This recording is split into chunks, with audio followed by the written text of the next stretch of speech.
cannot remember, to be quite honest, whether my insurance covered me or not in the end.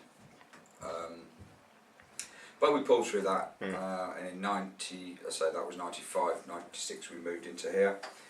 At the time, how was the family life? Very difficult. I was spending most of my time here at work. Yeah. You know, I was having, I suppose, I was living a good life at home when I was at home. We managed to sort of enjoy ourselves as a family as much as we could at weekends and so on and so forth. But it was difficult. And at that, in 95 I got my kids back into private school. So I'd sort of turned the corner and stepped in the right direction. Okay. And a nice car. A nice car. Okay. Please. So, right. From there, just generally push the business from, we were talking from zero turnover in 92, 93 when I started the business. In 2008 we hit 27 million turnover, and you know, a reasonable profit to go with it, you know. If you'd have asked me back in 95, 96 when we first moved in here, I always said 5-6 million would be enough. We don't want to turn over any more than that. I want to be in control of what we're doing. Yes. But we've grown and grown and grown, and I've been comfortable with the way we've grown. We haven't borrowed any money to get where we've got to. Just organic growth. Yeah. Just been very, very careful with what we've done, how we've done it. I'm sure we've had some luck on the way. But we've got here. When I hear your story, I'm a little bit surprised by something that shocked me. Is it seems like you have never had any kind of strategy. It was just about, I wake up in the morning and I see how it goes. If I find an opportunity, let's go.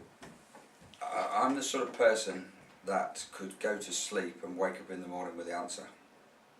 There was always problems, and I think it's how you deal with them. And I'm no different to where I am now today in that. And I try to get all the people in this company and around me. I'd like to think we are on par, if not ahead of our competitors, because we think outside the box and we try to be a step ahead of everybody else. So how many employees do you have today? Just over 100. I couldn't tell you exactly now, to be quite honest. 102, 103, something like that. At this day, 95 to 2010, 27 million pound turnover. I'm sure you must have had a lot of kind of offers. I haven't. You mean to sell? You want to sell? Yeah. No. Right, no. No. I haven't. I have some very good friends who have sold their business, and I've seen the problems and difficulties that they've had.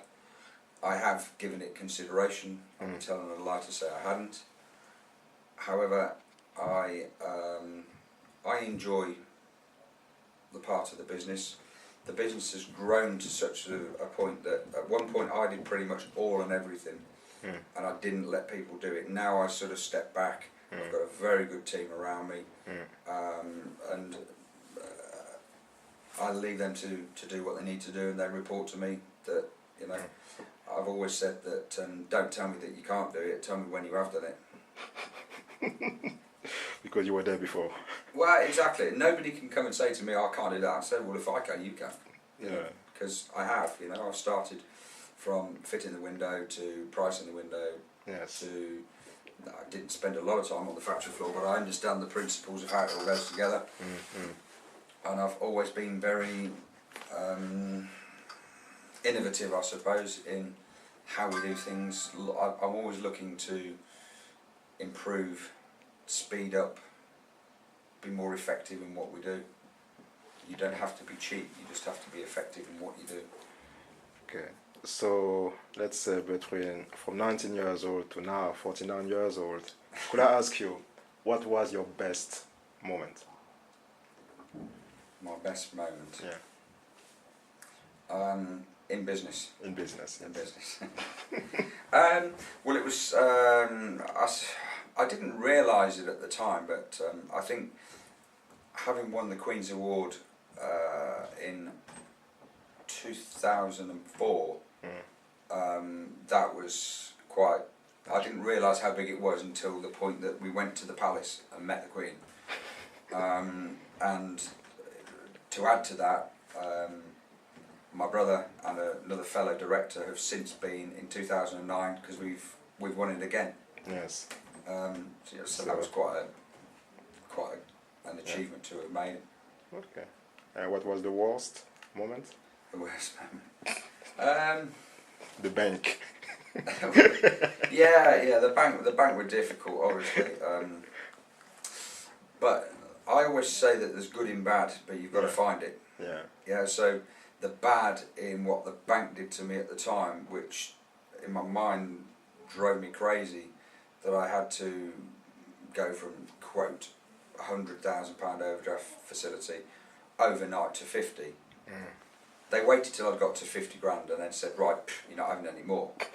You know, so that in itself led me to have difficulties. Yeah. That was a real stressful time for me. But the good out of it, which I obviously didn't see at the time, is that it made me a tougher person. And made me, like I said to you earlier, made me realise that, not realise, it was the wrong word perhaps, but to do it without the bank. I'm not beholden to anybody that can say to me, I want that money back now. You know? Yeah.